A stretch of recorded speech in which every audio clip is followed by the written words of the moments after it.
ಸಬ್ಬಚ್ಚಲೆ ಪಾಠಕ್ಕೆ ಸ್ವಾಗತ. 5ನೇ ಪಾಠ, ಸಮಾರ್ಯದವರ ಸಾಕ್ಷಿ. ಇದರಲ್ಲಿರುವ ಸತ್ಯವನ್ನ ಅರಿತು ಆನಂದಿಸಿರಿ.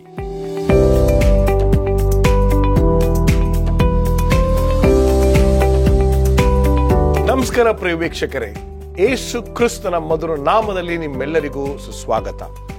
5ನೇ ವಾರಕ್ಕೆ ಬಂದಿದ್ದೇವೆ, 5ನೇ ಪಾಠಕ್ಕೆ ಬಂದಿದ್ದೇನೆ. ಬನ್ನಿ ನಮ್ಮ ಮಧ್ಯದಲ್ಲಿರ್ತಕ್ಕಂಥ ಬೋಧಕರುಗಳನ್ನ ಸ್ವಾಗತ ಮಾಡೋಣ. ಬೋಧಕರಾಗಿರ್ತಕ್ಕಂಥ ರಾಜದಾಸ್ ಮತ್ತು ಬೋಧಕರಾಗಿರ್ತಕ್ಕಂಥ ಪ್ರಸನ್ನಕುಮಾರ್. ನಮಸ್ಕಾರ, ತುಂಬ ಸಂತೋಷ ನೀವು ನಮ್ಮ ಕಾರ್ಯಕ್ರಮಕ್ಕೆ ಬಂದಿದ್ದು. 4ನೇ ಪಾಠವನ್ನು ಮುಗಿಸಿ 5ನೇ ಪಾಠದಲ್ಲಿ ಈಗ ನಾನು ಯಾವಾಗಲೂ ಯೋಚನೆ ಮಾಡೋಣ, ಈ ಸುವಾರ್ತೆಗಳಲ್ಲಿ 13 ವಾರಗಳಿಗೆ ಬರುವಂಥ ಅಂಶಗಳು ಅಡಗಿದೆಯಾ ಅಂತ ಯಾವಾಗಲೂ ಯೋಚನೆ ಮಾಡ್ತಿದ್ದೆ. ಆದರೆ ಈ ಲೇಖಕರು ಜಿಂಕಿ ಮತ್ತು ಶೆಪರ್ಡ್ ಈ ಒಂದು ಪುಸ್ತಕವನ್ನು ಬರೆದಿರ್ತಕ್ಕಂಥವರು ವಚನವನ್ನು ತೆಗೆದುಕೊಂಡು ಸ್ವಾರಸ್ಯವಾಗಿ ನಮಗೆ ಪಾಠಗಳನ್ನು, ಈಗ ಈ ಒಂದು ಸಮಾರಿಯರ ಒಂದು ಸಾಕ್ಷಿ ಮುಖ್ಯನ. ಸಮಾರಿಯರಂದ್ರೆ ಯಾರು? Just 1 or 2 words about Samaritans. ಸಮಾರ್ಯದವರು ಅಂದ್ರೆ ಉತ್ತರ ರಾಜ್ಯ, ಅಂದ್ರೆ ಇಸ್ರೇಲ್ ಜನಾಂಗವು 2 ಭಾಗ ಆಗಿತ್ತು, ದಕ್ಷಿಣ ಮತ್ತು ಉತ್ತರ, ಯೂದ ಮತ್ತು ಇಸ್ರೇಲ್. ಇವರಲ್ಲಿ ಇಸ್ರೇಲರು ಅಶ್ಶೂರ್ಯದವರಿಂದ ಅವರು ವಶಪಡಿಸಿಕೊಂಡಂಥವರು.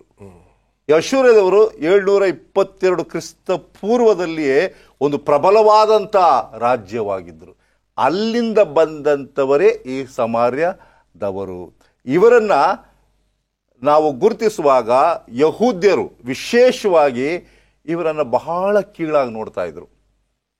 ಇವರು ಅನ್ಯರು, ಇವರು ನಮ್ಮ ಜೊತೆಯಲ್ಲಿ ಸೇರಬಾರ್ದು, ಯಹೂದ್ಯರಂದ್ರೆ ದೊಡ್ಡ ಜನಾಂಗ ಎಂಬುದಾಗಿ ಇತ್ತು.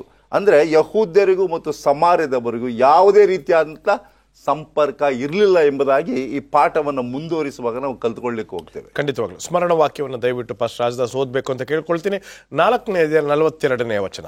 ಆತನ ವಾಕ್ಯವನ್ನು ಕೇಳಿ ನಂಬಿ ಆ ಹೆಂಗಸಿಗೆ, ನಾವು ಆತನನ್ನು ನಂಬಿರುವುದು ಇನ್ನು ನಿನ್ನ ಮಾತಿನ ಮೇಲೆ ಅಲ್ಲ, ನಾವು ಕಿವಿಯಾರೆ ಕೇಳಿ ಈತನು ಲೋಕರಕ್ಷಕನೇ ಹೌದೆಂದು ತಿಳಿದುಕೊಂಡಿದ್ದೇವೆ ಎಂದು ಹೇಳಿದರು. ಈ 2 ಪಂಗಡಗಳು ಅಥವಾ 2 ಜಾತಿಯ ಜನರು ಸತ್ಯವೇದದಲ್ಲಿ ಒಂದು ಪ್ರಾಮುಖ್ಯವಾಗಿರ್ತಕ್ಕಂಥ ಪಾತ್ರವನ್ನು ವಹಿಸಿದ್ದಾರೆ. ನಾವು ಸಮಾರ್ಯದವರು ಎಂಬತಕ್ಕಂಥ ರೀತಿಯಲ್ಲಿ.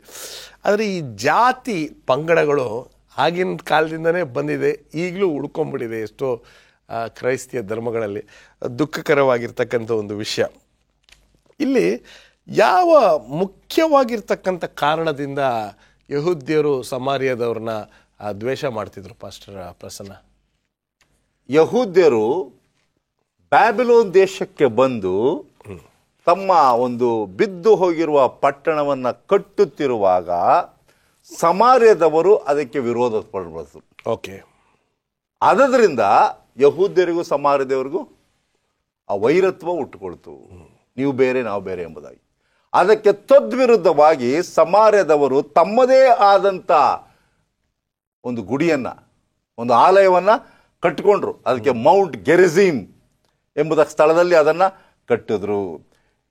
ಈ ಒಂದು ಆಲಯವನ್ನು ಯಹೂದ್ಯರು ನಾಶ ಮಾಡಿಬಿಟ್ರು. ಸೊ ಹಾಗಿರುವಲ್ಲಿ ಆ ವೈರತ್ವ ಎಂಬತಕ್ಕಂಥದ್ದು ಕ್ರಿಸ್ತ ಪೂರ್ವದಿಂದ ಪ್ರಾರಂಭವಾಗಿ ಯೇಸು ಕ್ರಿಸ್ತನು ಬರುವ ತನಕ ಮುಂದುವರೆದುಕೊಂಡು ಹೋಗಿತ್ತು. ಯೇಸು ಕ್ರಿಸ್ತನು ಬಂದ ಮೇಲೆ ಆ ವೈರತ್ವವೆಲ್ಲ ಹೋಗಿ ಸಮಾರ್ಯದವರು ಯಹೂದ್ಯರು ಎಲ್ಲರೂ ಒಂದೇ ಎಂಬತಕ್ಕಂಥ ತಾರತಮ್ಯವಿಲ್ಲದೆ ಅವರನ್ನು ಒಂದು ಮಾಡಿದಂಥದ್ದು ಈ ಸುವಾರ್ತೆ. ಓಕೆ, ಮುಂದೆ ಹೋಗೋಣ. ಈ ಯೋಹಾನ 4ನೇ ಅಧ್ಯಾಯ, ಭಾನುವಾರದ ಪಾಠಕ್ಕೆ ಬರೋದಾದರೆ ಈ 4ನೇ ಅಧ್ಯಾಯ 1ರಿಂದ 4 ನೋಡಬೇಕಾದ್ರೆ ಇದರ ಹಿನ್ನೆಲೆಯ ಒಂದು ವಿಷಯ ಏನು ಎಂಬತಕ್ಕಂಥದ್ದನ್ನು ಯೇಸು ಸ್ವಾಮಿಯ ಮೂಲಕ ನಾವು ಕಲೀಲಿಕ್ಕೆ ಹೋಗ್ತಾ ಇದ್ದೀವಿ. ಹೇಳಿ ಪಾಸ್ಟರ್ ರಾಜದಾಸ್. ಯೇಸು ಸ್ವಾಮಿ ಗಲಿಲಾಯವನ್ನು, ಯೂದಾಯದಿಂದ ಗಲಿಲಾಯಕ್ಕೆ ಹೋಗಬೇಕಾಯಿತು ಸುವಾರ್ಥ ಸೇವೆಗೋಸ್ಕರ. ಹೋಗುವಾಗ ಸಹಜವಾಗಿ ಹೆದ್ದಾರಿ, ಕಿರಿದಾರಿ ಇರ್ತದೆ. ಸಹಜವಾಗಿ ಎಲ್ಲ ಯಹೂದ್ಯರು ಹೆದ್ದಾರಿ ಉಪಯೋಗಿಸ್ತಾ ಇದ್ರು. ಯಾಕಂದರೆ ಕಿರಿದಾರದ ಶಾರ್ಟ್ಕಟ್ ಹೋದರೆ ಅವರು ಸಮಾರ್ಯದ ಮೇಲೆ ಹೋಗಬೇಕಾಗಿತ್ತು. ಸಮಾರ್ಯದವರು ಅವ್ರಿಗೆ ಹೇಯವಾದ ಪ್ರಯುಕ್ತವಾಗಿ ಅವ್ರ ಸಂಪರ್ಕ ಅವ್ರಿಗೆ ಬೇಕಾಗಿರಲಿಲ್ಲ, ಅವ್ರ ನೆರಳು ಬೀಳಬಾರ್ದು, ಆ ಒಂದಷ್ಟೊಂದು ದ್ವೇಷ ಮಾಡ್ತಾಯಿದ್ರು. ಆದರೆ ಸ್ವಾಮಿ ಉದ್ದೇಶಪೂರ್ವಕವಾಗಿಯೇ ಯೂದಾಯದಿಂದ ಗಲಿಲಾಯಕ್ಕೆ ಹಾದು ಹೋಗ್ಲಿಕ್ಕೆ ಹೆದ್ದಾರಿ ತೆಗೆದುಕೊಳ್ಳದೆ ಆ ಒಂದು ಶಾರ್ಟ್ಕಟ್ ಸಮಾರ್ಯವನ್ನು ಹಾದುಕೊಂಡು ಹೋಗ್ತಾನೆ. ಯಾಕಂದರೆ ಆತನಿಗೆ ಗೊತ್ತಿತ್ತು ಸಮಾರ್ಯದಲ್ಲಿ ಆತನಿಗೆ ಒಂದು ಒಳ್ಳೆ ಸೇವೆ ಆಗಲಿಕ್ಕಿದೆ. ಯಾಕಂದ್ರೆ ದೇವರಿಗೆ ಪೂರ್ವ ಜ್ಞಾನ ಇದೆ. ಆ ಜ್ಞಾನದಲ್ಲಿ ಸ್ವಾಮಿ ತಿಳ್ಕೊಂಡು ಈ ದಾರಿ ಮೇಲೆ ಹೋದರೆ ದೇವ್ರ ಸೇವೆ ಮಾಡಿ ನನ್ನ ಕಾರ್ಯ ಆಗುತ್ತೆ ಅಂತ ಹೇಳಿ ಆತನು ಸಮಾರ್ಯದ ಮೇಲೆ ಹಾದು ಹೋಗ್ತಾನೆ. ಸಮಾರ್ಯದಲ್ಲಿ ಹಾದು ಹೋದಾಗ ಅಲ್ಲಿ ಶಿಷ್ಯರು ಆಗಾಗಲೇ ಮಧ್ಯಾಹ್ನ ಆಗಿರುತ್ತೆ, ಊಟದ ಟೈಮ್ ಆಗಿರುತ್ತೆ. ಸ್ವಾಮಿಗೆ ಹೇಳ್ತಾನೆ, ಸ್ವಾಮಿ ನಿಲ್ಲೇ ಕುಳಿತುಕೋ, ನಾನು ಹೋಗಿ ಏನು ತರ್ತೀವಿ, ಸ್ವಲ್ಪ ಆಹಾರ ತರ್ತೀವಿ ಅಂತೇಳಿ ಅವರು ಊರೊಳಗಡೆ ಹೋದರು. ಅವು ಹೋಗಿ ಬರುವಷ್ಟರಲ್ಲಿ ಆ ಮಧ್ಯಾಹ್ನ ಸಹಜವಾಗಿ ನಾವು ಹಳ್ಳಿಗಳ ಕಡೆ ನೋಡ್ತೇವೆ, ನೀರು ತರಲಿಕ್ಕೆ ಮುಂಜಾನೆ ಅಥವಾ ಸಂಜೆ ಬರ್ತಾರೆ, ಮಧ್ಯಾಹ್ನ ಯಾರೂ ಬರಲ್ಲ. ಸ್ವಾಮಿ ಆ ಯಾಕೋಬನ ಬಾವಿಯಲ್ಲಿ ಕಟ್ಟೆ ಮೇಲೆ ಕುಳಿತುಕೊಂಡು ಊಟಕ್ಕೋಸ್ಕರ ಕಾಯ್ತಿರುವಾಗ ಈ ಸ್ತ್ರೀ, ಸಮ್ಮರಿದ ಸ್ತ್ರೀ ಸಂಗಡ ಏನಾಗುತ್ತೆ, ಆ ಒಂದು ಸಂಪರ್ಕ ಆಗುತ್ತೆ. ಆಕೆ ಬಂದಾಗ ಆ ಸ್ವಾಮಿ ಆಕೆಯನ್ನು ಕೇಳ್ತಾನೆ, ಏನು ನನಗೆ ಸ್ವಲ್ಪ ನೀರು ಕೊಡು ಅಂತೇಳಿ. ಆಕೆ ಅಂತೇಳೆ, ನೀನು ಯಹೂದ್ಯ, ನಾನು ಸಮ್ಮರಿದವಳು, ಸಮ್ಮರಿದವ್ರಿಗೂ ಯಹೂದ್ಯರಿಗೇನಿಲ್ಲ, ಒಂದು ಒಕ್ಕು ಬಳಕೆ ಇಲ್ಲ, ನೀನು ಹೇಗೆ ನನ್ನ ನೀರು ಕೇಳ್ತೀಯ? ನಾವು ಕೊಡ್ಲಿಕ್ಕೂ ಆಗಲ್ಲ, ನೀವು ಸ್ವೀಕಾರ ಮಾಡೋಕ್ಕೂ ಆಗಲ್ಲ. ಆದರೆ ಸ್ವಾಮಿ ಭಾಳ ಸ್ಪಷ್ಟವಾಗಿ ಹೇಳ್ತಾನೆ, 4ನೇ ಅಧ್ಯಾಯ 1-4 ವಚನದಲ್ಲಿ, ಯೇಸು ಯೋಹಾನನಿಗೆ ಹೆಚ್ಚು ಶಿಷ್ಯರನ್ನು ಮಾಡಿಕೊಂಡು ಅವರಿಗೆ ದೀಕ್ಷಾಸ್ನಾನ ಮಾಡಿಸುತ್ತಾನೆಂಬ ಸುದ್ದಿಯನ್ನು ಫರಿಸಾಯರು ಕೇಳಿದರಿಂದ ಕರ್ತನು ತಿಳಿದಾಗ ಆತನು ಯೂದಾಯವನ್ನು ಬಿಟ್ಟು ಗಲಿಲಾಯಕ್ಕೆ ತಿರುಗಿ ಹೋದನು. ಆದರೂ ಸ್ನಾನ ಮಾಡಿಸಿದವನು ಯೇಸು ಅಲ್ಲ, ಆತನ ಶಿಷ್ಯರೇ. ಆತನು ಸಮಾರ್ಯ ಸೀಮೆಯನ್ನು ಹಾದು ಹೋಗಬೇಕಾಯಿತು. ಹೋಗುವಾಗ ಸಮಾರ್ಯ ಸೀಮೆಗೆ ಸೇರಿದ ಸಖರ್ ಎಂಬ ಊರಿಗೆ ಬಂದನು. ಅದು ಯಾಕೋಬನು ತನ್ನ ಮಗನಾದ ಯೋಸೇಫನಿಗೆ ಕೊಟ್ಟ ಭೂಮಿಯ ಹತ್ತಿರದಲ್ಲಿತ್ತು. ಅಲ್ಲಿ ಯಾಕೋಬನು ತೆಗೆಸಿದ ಬಾವಿ ಇತ್ತು. ಯೇಸು ದಾರಿ ನಡೆದು ದಣಿದು ಆ ಬಾವಿಯ ಬಳಿಯಲ್ಲಿ ಹಾಗೆ ಕೂತ್ಕೊಂಡನು. ಹೆಚ್ಚು ಕಡಿಮೆ ಮಧ್ಯಾಹ್ನವಾಗಿತ್ತು. ಆತನ ಶಿಷ್ಯರು ಊಟಕ್ಕೆ ಬೇಕಾದನ್ನು ಕೊಂಡುಕೊಳ್ಳುವುದಕ್ಕಾಗಿ ಊರೊಳಗೆ ಹೋಗಿರಲು ಸಮಾರ್ಯದೊಳದ ಒಬ್ಬ ಹೆಂಗಸು ನೀರು ಸೇದುವುದಕ್ಕೆ ಬಂದಳು. ಯೇಸು ಆಕೆಯನ್ನು, ಅಮ್ಮ, ನೀರು ಕುಡಿಯುವುದಕ್ಕೆ ಕೊಡು ಎಂದು ಕೇಳಿದನು. ಇದರಲ್ಲಿ ನಾವೇನು ಕಾಣ್ತೇವೆ, ಏನು ತಿಳ್ಕೊಳ್ತೇವೆ ಈ ಒಂದು ಸಂಭಾಷಣೆ ಅಂತ ಹೇಳಿದ್ರೆ, ಸುವಾರ್ತೆಯಲ್ಲಿ ನಾವು ಮೌನವಾಗಿರೋಕ್ಕಾಗಲ್ಲ. ನಾವು ಸಂಭಾಷಣೆ ಮಾಡಿದಾಗಲೇ ನಾವು ಸತ್ಯ ತಿಳಿಸ್ಲಿಕ್ಕಾಗುತ್ತೆ. ಅನೇಕ ಸರಿ ನಾವು ಪ್ರಯಾಣ ಮಾಡ್ತಿರ್ತೀವಿ, ಆದರೆ ನಮ್ಮ ಸಹ ಪ್ರಯಾಣಿಕರ ಸಂಗಡ ನಾವು ಮಾತಾಡಲ್ಲ. ಯಾವಾಗ ನಾವು ಸಂಭಾಷಣೆ ತೊಡಗ್ತೇವೆ ಆಗ ಸತ್ಯ ತಿಳಿಸ್ಲಿಕ್ಕೆ ಸಾಧ್ಯ ಆಗುತ್ತೆ. ಸ್ವಾಮಿ ಅದೇ ಮಾಡ್ದ. ಅವನು ಸುಮ್ಮನೆ ಮೌನವಾಗಿರ್ಬೋದಾಗಿತ್ತು. ಆಕೆ ಹೆಣ್ಮಗಳು, ಸಹಜವಾಗಿ ಹೆಣ್ಮಕ್ಳು ನೋಡಿದ್ರೆ ನಾವು ಯಾರು ಮಾತಾಡಲ್ಲ. ಆದರೆ ದೇವರ ಸೇವೆಯನ್ನು ಮಾಡಲಿಕ್ಕೆ ನಾವು ಯಾವುದೇ ತಾರತಮ್ಯ ಮಾಡದೆ, ಯಾವುದೇ ಭೇದ ಇಲ್ಲದೆ ಸ್ವಾಮಿಯನ್ನು ನಾವು ಮಹಿಮೆಪಡಿಸ್ತಾರೆ, ಆಗ ದೇವರಿಗೆ ಸಂತೋಷ ಆಗುತ್ತೆ. ಅದನ್ನೇ ತಾನೇ ಸ್ನಾನಿಕ ನದಿ ಹೇಳ್ತಾನೆ, ಅವನು ಹೆಚ್ಚಿಸಲ್ಪಡಬೇಕು, ನಾವು ತಗ್ಗಿಸಲ್ಪಡಬೇಕು. ಇದರಲ್ಲಿ ಇನ್ನೊಂದು ಮುಖ್ಯವಾಗಿರ್ತಕ್ಕಂಥ ಪಾಠ ನಾನು ನೋಡ್ತಕ್ಕಂಥ ನನ್ನ ದೃಷ್ಟಿಕೋನದಲ್ಲಿ, ಯಾರು ಸಿದ್ಧರಾಗಿದ್ದಾರೆ ಅಂತಕ್ಕಂಥದ್ದು ನಮ್ಗೆ ಗೊತ್ತಾಗೋದಿಲ್ಲ. ನಾವು ಅಪ್ರೋಚ್ ಮಾಡಿದಾಗ ಮಾತ್ರ ನಮ್ಗೆ ಗೊತ್ತಾಗುತ್ತೆ. ಈಗ ದೇವರು ಆ ಸಮಾರ್ಯ ಸ್ತ್ರೀಯವಳು ಪಾಠ ಹೇಳುತ್ತೆ, 1.5 ಮೈಲಿಯಿಂದ ಬಂದಿರ್ತಾಳಂತೆ ಆ ಒಂದು ನೀರು ತಗೊಳಕ್ಕೆ. ಆದರೆ ದೇವರು ಸರಿಯಾದ ಸಮಯದಲ್ಲಿ ಇರ್ತಾನೆ, ಬದಲಾವಣೆಯನ್ನು ಕೊಡ್ತಾನೆ ಅಂತಕ್ಕಂಥ ವಿಷಯವನ್ನು ನಾವು ನೋಡ್ತೀವಿ. ಸೊ ಇದ್ರ ಬಗ್ಗೆ ನಾವು ಇನ್ನೂ ಚರ್ಚೆ ಮಾಡೋಣ. ಒಂದು ಸಣ್ಣ ವಿರಾಮಕ್ಕೆ ಸಮಯ ಆಗಿದೆ. ಒಂದು ಸಣ್ಣ ವಿರಾಮದ ನಂತರ ನಮ್ಮ ಚರ್ಚೆ ಮುಂದುವರಿಯುತ್ತೆ. ದಯವಿಟ್ಟು ಎಲ್ಲೂ ಹೋಗಬೇಡಿ.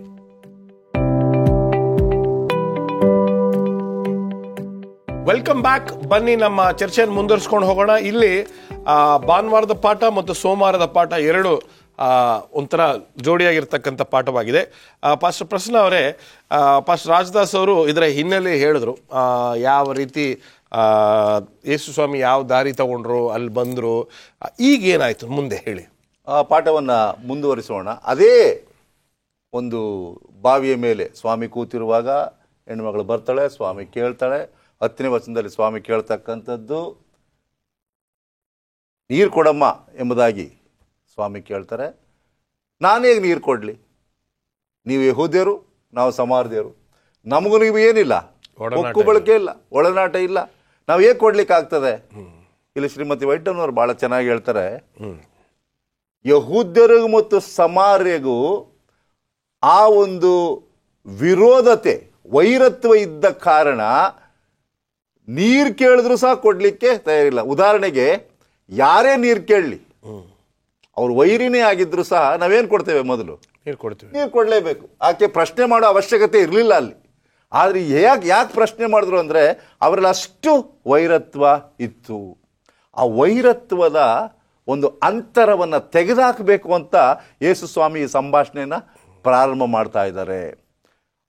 ಆಗ ಸ್ವಾಮಿ ಹೇಳ್ತಾರೆ 10ನೇ ವಚನದಲ್ಲಿ, ದೇವರು ಕೊಡುವ ವರವೇನೆಂಬುದು ಕುಡಿಯುವುದಕ್ಕೆ ನೀರು ಕೊಡು ಎಂದು ನಿನಗೆ ಹೇಳಿದವನು ಯಾರೆಂಬುದು ನನಗೆ ತಿಳಿದಿದ್ದರೆ ನೀನು ಅವರನ್ನು ಬೇಡಿಕೊಳ್ಳುತ್ತಿದ್ದಿ, ಅವನು ನಿನಗೆ ಜೀವಕರವಾದ ನೀರನ್ನು ಕೊಡುತ್ತಿದ್ದನು.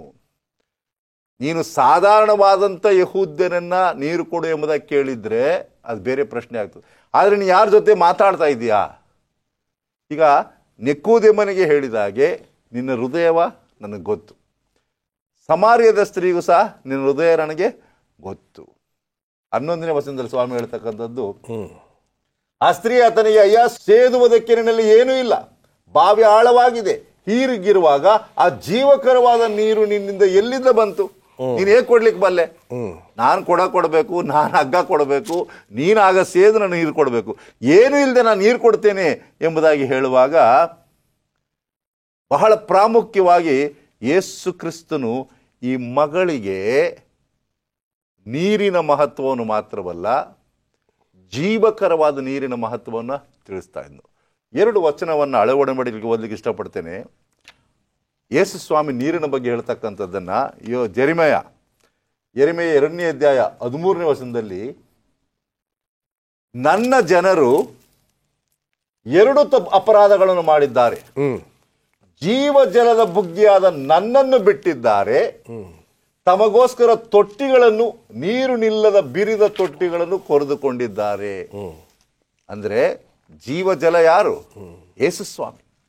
ಆ ಜೀವ ಜಲವನ್ನು ಕೊಡ್ತಕ್ಕಂಥವನ್ನ ಬಿಟ್ಬಿಟ್ಟು ನಿಮ್ಮದೇ ಆದಂತ ಬುಗ್ಗೆಗಳನ್ನು ನೀವು ಮಾಡ್ಕೊಳ್ತಾ ಇದ್ದೀರಾ. ಆ ಬುಗ್ಗೆಗಳಲ್ಲಿ ನೀರೇನಾಗೋದಿಲ್ಲ, ಯಾವ ಕಾರಣಕ್ಕೂ ಉಳಿಯೋದಿಲ್ಲ. ಜೆಕರ್ಯಾಯನ್ ಹೇಳ್ತಾನೆ, ಜೆಕರ್ಯಾಯ 14ನೇ ಅಧ್ಯಾಯ 8ನೇ ವಚನದಲ್ಲಿ, ಆ ದಿನದಲ್ಲಿ ಜೀವಕರವಾದ ಜಲ ಪ್ರವಾಹವು ಯೆರೂಸಲೇಮಿನೊಳಗಿಂದ ಹೊರಡುವುದು, ಅರ್ಧ ಭಾಗವು ಪೂರ್ವ ಸಮುದ್ರಕ್ಕೂ ಅರ್ಧ ಭಾಗವು ಪಶ್ಚಿಮ ಸಮುದ್ರಕ್ಕೂ ಹರಿಯುವುದು, ಬೇಸಿಗೆ ಕಾಲದಲ್ಲಿಯೂ ಮಳೆಗಾಲದಲ್ಲಿಯೂ ಹರಿಯುತ್ತಲೇ ಇರುವುದು. ಅಂದರೆ ಯೇಸು ಕ್ರಿಸ್ತನು ಕೊಡ್ತಕ್ಕಂಥ ಜೀವಜಲ ಯಾವತ್ತೂ ನಿಂತು ಹೋಗುವುದಿಲ್ಲ. ಕೆಲವು ಸಾರಿ ನಾವು ಮಳೆಯನ್ನು ಮಾತ್ರ ನಂಬಿಕೊಂಡಿದ್ದೇವೆ, ಮಳೆ ಬಂದಿಲ್ಲ ಅಂದರೆ ಬರಗಾಲ ಆಗ್ತದೆ. ಆದರೆ ಇಲ್ಲಿ ಸ್ವಾಮಿಯನ್ನು ನಂಬಿಕೊಂಡುವಾಗ ಸ್ವಾಮಿ ಹೇಳ್ತಕ್ಕಂಥದ್ದು ಹೆಣ್ಮಗಳಿಗೆ, ನಾನು ನಿನಗೆ ಎಂದಿಗೂ ನಿನ್ನ ದಾಹ ಆಗಬಾರ್ದು, ಅಂತಹ ನೀರನ್ನು ನಾನು ಕೊಡ್ತಾ ಇದ್ದೇನೆ.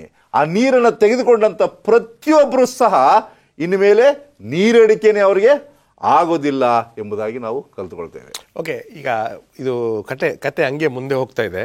ಈ ಮಂಗಳವಾರದ ಪಾಠಕ್ಕೆ ಬರೋಕ್ಕಿಂತ ಮುಂಚಿತವಾಗಿ ಸ್ವಲ್ಪ ನೀವು ಈ ಒಂದು ನಡೆದಂಥ ಘಟನೆಯನ್ನು ನಿಮ್ಮ ಒಂದು ದೃಷ್ಟಿಕೋನದಲ್ಲಿ ಹೇಳಬೇಕು ಅಂತ ನಿಮ್ಮನ್ನು ಕೇಳ್ಕೊಳ್ತೀನಿ ಪಾಸ್ಟರ್ ರಾಜದಾಸ್ ಅವರೇ. ಇಲ್ಲಿ ಎಜಿಕೇಲ 36ನೇ ಅಧ್ಯಾಯ 25ರಿಂದ 27 ಆಗಿರ್ತಕ್ಕಂಥ ಒಂದು ಸಂಭಾಷಣೆಯ ಒಂದು ಸಾರಾಂಶವನ್ನು ಲೇಖಕರು ತೆಗೆದುಕೊಂಡಿದ್ದಾರೆ.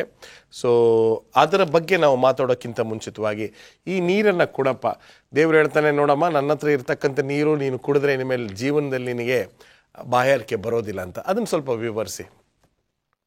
ಇದನ್ನು ನಾವು ಹೋಲಿಕೆ ಮಾಡಿ ನೋಡುವಾಗ ಹಳೆಯ ಒಡಂಬಡಿಕೆಗೂ ಹೊಸ ಒಡಂಬಡಿಕೆಗೂ ಒಂದೇ ಒಂದು ಸತ್ಯ ಇದೆ. ಅಲ್ಲಿ ಸ್ವಾಮಿ ಹೇಳ್ತಾನೆ, ನಿನ್ನ ಕಲ್ಲಾದ ಹೃದಯ ತೆಗೆದು ನಾನು ಮೃದುವಾದ ಹೃದಯ ಕೊಡ್ತೇನೆ, ಹಳೆಯದ ಹೃದಯ ತೆಗೆದು ಹೊಸ ಹೃದಯ ಕೊಡ್ತೇನೆ. ಇಲ್ಲಿ ನೀರಿಲ್ಲದೆ ಬಾವಿಯಲ್ಲಿ ನಿಮಗೆ ನೀರನ್ನು ಕೊಡ್ತೇನೆ ಅಂತ ಹೇಳುವಾಗ ಈ ನೀರು ಮತ್ತು ಈ ಒಂದು ಹೃದಯ ಇದು ಹೊಸ ಜೀವಿತವನ್ನು ಸೂಚಿಸುವಂಥದ್ದಾಗಿದೆ, ಹೊಸ ಸಂಬಂಧ. ಬರಬೇಕಾದ ರಕ್ಷಣೆ ಇನ್ಯಾರಿಂದೂ ಅಲ್ಲ, ಅದು ನನ್ನಿಂದಲೇ ಬರಬೇಕಂತೇಳಿ ಅಲ್ಲಿ ಮನಸ್ಸು ಬದಲಾಯಿಸೋರು ಯೇಸು ಸ್ವಾಮಿನೇ, ಇಲ್ಲಿ ಜೀವ ಬದಲಾಯಿಸೋರು ಯೇಸು ಸ್ವಾಮಿ. ನಿಮ್ಮ ಒಂದು ಹೋಲಿಕೆ ಮಾಡಿ ಎಜಿಕೇಲನು ಅದೇ ಹೇಳ್ತಿದ್ದಾನೆ, ಸ್ವಾಮಿಯನ್ನು ಕುರಿತು ಹೊಸ ಮನಸ್ಸನ್ನು ಕೊಡ್ತಾನೆ. ಎಜಿಕೇಲನಿಗೆ ಸ್ವಾಮಿ ತೋರಿಸ್ತಾನೆ, ನಿನಗೆ ಹೊಸ ಹೃದಯ ಕೊಡಬೇಕಾದ ನಾನು ತೆಗೆದು ನಿನಗೆ ಹೊಸ ಟ್ರಾನ್ಸ್ಪ್ಲಾಂಟ್ ಮಾಡ್ತಾನೆ.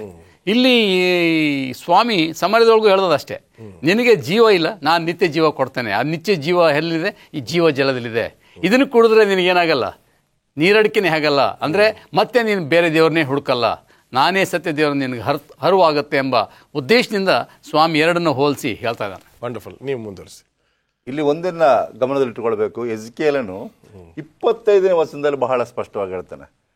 ಇಂಗ್ಲಿಷ್ನಲ್ಲಿ ಬಹಳ ಚೆನ್ನಾಗಿದೆ, I will sprinkle clean water on you and you shall be clean.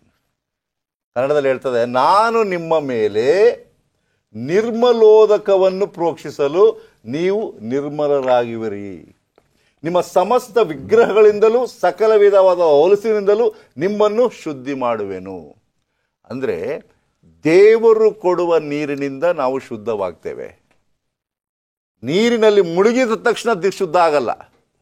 ಆದರೆ ಆತ್ಮನಿಂದ ನಾವು ಆ ಸ್ವಾಮಿಯನ್ನು ಅಂಗೀಕಾರ ಮಾಡಿಕೊಂಡಾಗ ಆ ಶುದ್ಧತ್ವ ಬರ್ತದೆ. ಈ ಹೆಣ್ಣುಮಗಳು, ಆ ಸ್ತ್ರೀ ಯೇಸು ಸ್ವಾಮಿಗೆ ಕೇಳ್ತಾನೆ, ಆ ನೀರನ್ನು ಕೊಡು ನನಗೆ, ಆ ನೀರನ್ನು ಕುಡಿಬೇಕು, ನಾನು ಸಾಕಾಗಿದೆ, ನನಗೆ ಬಿಸಿಲಿನಲ್ಲಿ ಬರಬೇಕು, ನಾನು ತಗೊಂಡು ಹೋಗಬೇಕು, ನಾನು ದಯವಿಟ್ಟು ಆ ನೀರನ್ನು ಕೊಡು ಎಂಬುದಾಗಿ ಸ್ವಾಮಿ ಕೇಳಿದಾಗ ಯೇಸು ಸ್ವಾಮಿಯ ಸಂಭಾಷಣೆ ಇನ್ನೂ ಸಹ ಮುಂದುವರಿಯುತ್ತದೆ. ಆಕೆಗೆ ಕೇವಲ ನೀರು ಕೊಡುವುದು ಮಾತ್ರವಲ್ಲ ಸ್ವಾಮಿಯ ಉದ್ದೇಶ, ಸುವಾರ್ತೆಯನ್ನು ಕೊಡಬೇಕು, ಸತ್ಯವನ್ನು ತಿಳಿಸಬೇಕು, ನಿತ್ಯ ರಾಜ್ಯಕ್ಕೆ ಆಕೆಯ ಮೂಲಕವಾಗಿ ಇನ್ನೂ ಅನೇಕ ಆತ್ಮಗಳನ್ನು ಗೆಲ್ಲಬೇಕು ಎಂಬತಕ್ಕಂಥ ಉದ್ದೇಶದಿಂದ ಸ್ವಾಮಿ ಆ ಬಾವಿಯಲ್ಲಿ ಕುಳಿತು ಎಂಬುದನ್ನು ಕಲ್ತುಕೊಳ್ತೇವೆ. ಸೊ ಇದು ಬಂದು ಆಫ್ಟರ್ ಥಾಟ್ ಅಲ್ಲ, ಇದು ದೇವರ ಒಂದು ಯೋಜನೆಯಲ್ಲಿ ಒಬ್ಬ ಸಮಾರಿಯ ಸ್ತ್ರೀ ಜೀವಜಲವನ್ನು ಕುಡಿಬೇಕು ಅಂತ ದೇವರಿಗೆ ಇಚ್ಛೆ ಇತ್ತು, ಅದಕ್ಕೆ ಅಲ್ಲಿ ಬಂದರು ಅಂತ. ಇದ್ರ ಬಗ್ಗೆ ನಾವು ಇನ್ನೂ ಮಾತಾಡೋಣ. ಒಂದು ಸಣ್ಣ ವಿರಾಮಕ್ಕೆ ಸಮಯ ಆಗಿದೆ. ಒಂದು ಸಣ್ಣ ವಿರಾಮದ ನಂತರ ನಮ್ಮ ಚರ್ಚೆ ಮುಂದುವರಿಯುತ್ತೆ. ದಯವಿಟ್ಟು ಎಲ್ಲೂ ಹೋಗ್ಬೇಡಿ. Welcome back. ಬನ್ನಿ ನಮ್ಮ ಚರ್ಚೆಯನ್ನು ಮುಂದುವರಿಸ್ಕೊಂಡು ಹೋಗೋಣ. ಇದು ಬುಧವಾರದ ಪಾಠಕ್ಕೆ ನಾವು ಬಂದಿದ್ದೇವೆ. ಈ ಬುಧವಾರದ ಪಾಠದಲ್ಲಿ ಈ ಒಂದು ಘಟನೆ ನನಗೆ ಫಸ್ಟ್ ರಾಜದಾಸ್, ನಾನು ಚಿಕ್ಕ ವಯಸ್ಸಿನಿಂದ ಇದನ್ನು ಒಂದು ಕಲ್ತಿದ್ದೇನೆ. ಪ್ರಿಯ ವೀಕ್ಷಕರು ಕೂಡ ಇದನ್ನು ಕಲ್ತರೆ ಚೆನ್ನಾಗಿರ್ತದೆ ಅಂತ. ಸತ್ಯವೇದದಿಂದ ನಾನು ನಿಮಗೊಂದು ಕತೆ ಹೇಳ್ತೀನಿ ಅಂತ. ಸತ್ಯವೇದದಲ್ಲಿ ಕಥೆನೇ ಇಲ್ಲ ನನ್ನ ಪ್ರಕಾರ. ಸತ್ಯವೇದದಲ್ಲಿ ಬರೀ ನಿಜ ಘಟನೆಗಳು ಮಾತ್ರ ಇದೆ. ಈ ಸಮಾರಿಯ ಸ್ತ್ರೀ ಇದು ಒಂದು ಘಟನೆ. ಆ ಘಟನೆಯನ್ನು ಕತೆ ಅಂತ ಹೇಳಿದ್ರೆ ಎಲ್ಲೋ ಒಂದು ಕಟ್ಟು ಕಥೆಯದಕ್ಕೂ ಹೋಲಿಕೆ ಮಾಡಲಿಕ್ಕೆ ಆಗುತ್ತೆ. ಆದರೆ ಇಲ್ಲಿ ಸಮಾರಿಯ ಸ್ತ್ರೀಯನ್ನು ನೋಡಿದ ತಕ್ಷಣ ಅದಾದಮೇಲೆ ಏನಾಯಿತು? ಸಮಾರ್ಯ ಸ್ತ್ರೀ ಸಂಗಡ ಸ್ವಾಮಿ ಸಂಪರ್ಕ ಶುರು ಮಾಡಿದ್ಮೇಲೆ ತನ್ನನ್ನು ಪ್ರಕಟಿಸ್ಕೊಳ್ತಾನೆ. ಆತನು ಯಾರು ಎಂಬುದಾಗಿ ಗೋಚರಪಡಿಸ್ತಾನೆ. ಅದು ಭಾಳ ಪ್ರಾಮುಖ್ಯವಾದ ಅಂಶ. 4ನೇ ಅಧ್ಯಾಯ 16ರಿಂದ ಓದ್ತೇವೆ. ಸ್ವಾಮಿ ಆಕೆ ಸಂಗಡ ಸತ್ಯ ತಿಳಿಸ್ಲಿಕ್ಕೆ ಆತನ ಪರಿಚಯ ಮಾಡೋದಕ್ಕೆ ಮೊದಲೇ ಆಕೆಯನ್ನು ಈ ರೀತಿ ಪ್ರಶ್ನೆ ಮಾಡ್ತಾನೆ. ಹೋಗಿ ನಿನ್ನ ಗಂಡನನ್ನು ಇಲ್ಲಿಗೆ ಕರೆದುಕೊಂಡು ಬಾ ಎಂದು ಹೇಳಿದನು. ಅದಕ್ಕೆ ಆ ಹೆಂಗಸು ನನಗೆ ಗಂಡನಿಲ್ಲ ಅಂತ ಹೇಳಿದಾಗ ಸ್ವಾಮಿ ಹೇಳ್ತಾನೆ, ಹೌದು ನಿನಗೆ ಗಂಡನಿಲ್ಲ, ನಿನಗೆ 5 ಮಂದಿ, ಮುಂದೆ ಓದೇ ಬೇಡ ಅದು ಸಂಪೂರ್ಣವಾಗಿ. ಗಂಡನಿಲ್ಲ ಅಂದಳು. ಏಸು ಆಕೆಗೆ ನನಗೆ ಗಂಡನಿಲ್ಲವೆಂದು ನೀನು ಹೇಳಿದ್ದು ಸರಿಯಾದ ಮಾತು. ನಿನಗೆ 5 ಮಂದಿ ಗಂಡರಿದ್ದರೂ ಈಗ ಇರುವವನು ನಿನಗೆ ಗಂಡನಲ್ಲ. ನೀನು ಹೇಳಿದ್ದು ನಿಜವಾದ ಸಂಗತಿ ಎಂದನು. ಆ ಹೆಂಗಸು ಆತನಿಗೆ, ಅಯ್ಯ, ನೀನು ಪ್ರವಾದಿ ಎಂದು ನನಗೆ ಕಾಣುತ್ತದೆ. ಯಾವಾಗ ಅವಳದು ಅಂತರ್ಯದ ಗುಟ್ಟನ್ನು ಸ್ವಾಮಿ ಹೇಳ್ದ, ಆಕೆಗೆ ಆಶ್ಚರ್ಯ ಆಯಿತು. ಈತನ ಸಾಧಾರಣ ವ್ಯಕ್ತಿ ಅಲ್ಲ, ಈತನ ಪ್ರವಾದಿನೇ ಇರಬೇಕಂತೇಳಿ. ಸ್ವಾಮಿ ಒಳ ರಹಸ್ಯಗಳನ್ನು ಬಲ್ಲ, ನಮ್ಮ ಆಲೋಚನೆಗಳನ್ನು ಬಲ್ಲ ಅಂತೆ. ಆಲೋಚನಕರ್ತನ ಇದಕ್ಕೇನೆ. ಯಾವುದನ್ನು ನಾವು ಆತನಿಂದ ರಹಸ್ಯವಾಗಿ ಗೌಪ್ಯವಾಗಿ ಇಟ್ಕೊಳ್ಳೋಕ್ಕಾಗಲ್ಲ. ಅದನ್ನ ಸಮಾರ್ಯದ ಸ್ತ್ರೀ ಅರ್ಥ ಮಾಡ್ಕೊಂಡ್ಳು.